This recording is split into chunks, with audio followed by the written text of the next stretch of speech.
Sí, es la escolar. Ah, pues ya está.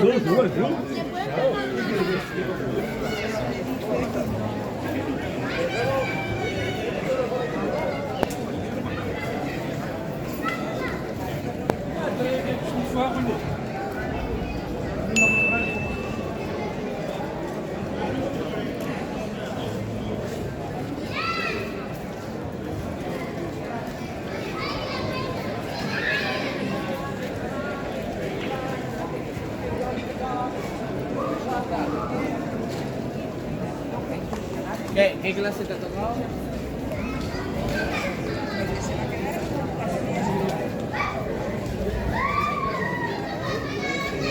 ¿A qué te las pones en un tour de que estés de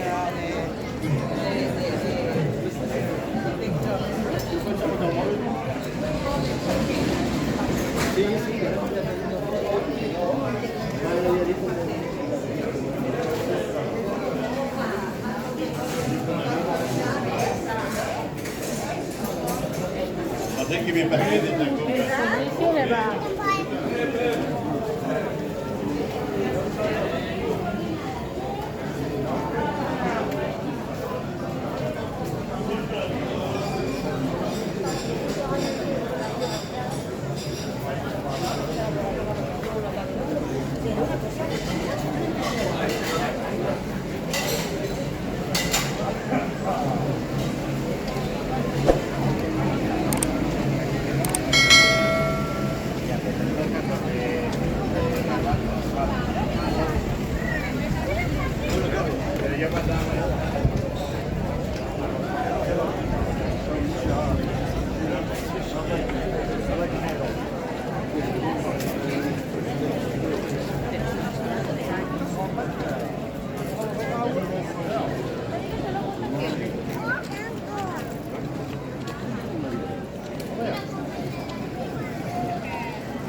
Nosaltres som Coca-Cola, braves, eh?